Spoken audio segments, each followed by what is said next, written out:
तो दोस्तों हम हाजिर हैं एक और शानदार मूवी के साथ जिसका नाम है शार्कनाडो 2। तो चलिए बिना किसी देरी के हम निकलते हैं एक हड़बड़ाहट वाली मूवी के अमेजिंग सफर पर। मूवी के स्टार्ट में हम एक उड़ता हुआ जहाज देखते हैं जो बड़े ही आराम से उड़ रहा था और उसमें बैठे यात्री भी अपना पूरा आनंद ले रहे थे और एंजॉय कर रहे थे। लेकिन तभी एक आदमी को बादलों के अंदर एक शार्क की परछाई दिखाई देती है और वो आदमी चकरा जाता है कि शार्क पानी में तैरती थी वो तो पता है, लेकिन अब आसमान में भी उड़ने लगी। आदमी को यकीन नहीं आ रहा था कि उसने देखा वो सच है या झूठ। एक बार फिर आदमी को शार्क दिखाई देती है लेकिन आदमी को लगता है कि ये उसका वहम है और ऐसा सोचकर वो विंडो क्लोज कर देता है। कुछ देर में एक शार्क डायरेक्ट जहाज से आके टकराती है। आदमी सभी लोगों को ये सच्चाई बताता है लेकिन सारे मौजूद लोग उसकी बातों को लात मार देते हैं। कुछ देर बाद ढेर सारी शार्क आके जहाज से टकराने लगती हैं और सारे लोग भयंकर तरीके से डर जाते हैं। शार्क के ग्रुप ने जहाज के पायलट को मार गिराया था, इसलिए अब आदमी रॉबिन हुड बनकर जहाज को लैंड करवाने की कोशिश कर रहा था। कुछ देर बाद हम देखते हैं कि आदमी किसी तरह से जहाज को सही सलामत लैंड करवा देता है और तब उसकी सांस में सांस आती है। जहाज के यात्री काफी खुश थे कि एक बहुत बड़ी बाला उन सब के ऊपर से टल चुकी थी। अब दोस्तों हमें न्यूयॉर्क सिटी दिखाई देता है जहां पर आदमी मीडिया के सामने ये सारी बातें बता रहा था और कह रहा था सभी लोग तैयार हो जाओ क्योंकि अगली बार ये घटना हमारे शहर के अंदर घटने वाली है। आगे जाकर आदमी अपनी वाइफ से मिलता है क्योंकि शार्क के हमले में वो घायल हो चुकी थी। लेकिन दोस्तों अब फिक्र की बात नहीं थी क्योंकि अब वो खतरे से बाहर थी। कुछ देर में आदमी अपने रिलेटिव को कॉल करता है और अपने पास बुलाता है और उसके साथ घटी हुई घटना सामने वाले को कहता है। जब वो औरत उसके पास जाने के लिए निकलती है तो एक भयंकर नजारा उसके सामने होता है जिसे देखकर उसे यकीन हो जाता है कि आदमी सच बोल रहा था। दूसरी ओर हम मौसम विभाग वाले चेतावनी दे रहे थे कि न्यूयॉर्क वासियों को सावधान रहना चाहिए क्योंकि एक बहुत बड़ा तूफान उसी शहर के ऊपर आ रहा है। लेकिन इस न्यूज से शहर के निवासी पर कुछ भी असर नहीं पड़ी थी, बल्कि वो तो अपना काम रोजमर्रा की तरह किए जा रहे थे।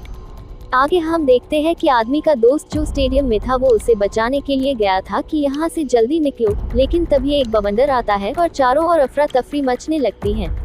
सारे लोग उस स्टेडियम से भेड़ बकरियों की तरह बाहर भागने लग जाते हैं। सारे लोग ट्रेन के सहारे वहाँ से भागने की कोशिश करते हैं ताकि वो सभी इस मुसीबत में बच सके।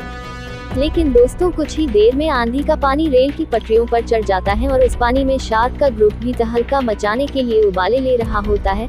शार्क दोस्तों इतनी ताकतवर थी जी वो एक डब्बे का पिछला हिस्सा तोड़कर अंदर घुस जाती है और एक आदमी को बुरी तरह से जख्मी कर देती है। आदमी के रिलेटिव बाहर निकल जाते हैं और एक टैक्सी के जरिए अपने घर की तरफ जाने की कोशिश करते हैं।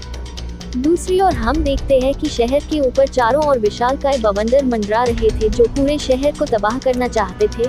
आदमी प्लान बना रहा था कि इन सब से कैसे बचा जाए और शहर के भोले भाले लोगों को कैसे बचाया जाए। आदमी दोस्तों एक प्लान बनाता है कि अगर हमने किसी तरह बवंडर के अंदर विस्फोट कर दिया तो शायद ये सब कुछ रुक जाए। आदमी हर एक चीज ढूंढता है जिसे बवंडर में विस्फोट किया जा सके और कुछ ही देर में आदमी एक ऊंची इमारत के ऊपर चढ़ जाता है जहां से वो सारी चीजें बवंडर के अंदर फेंक सके।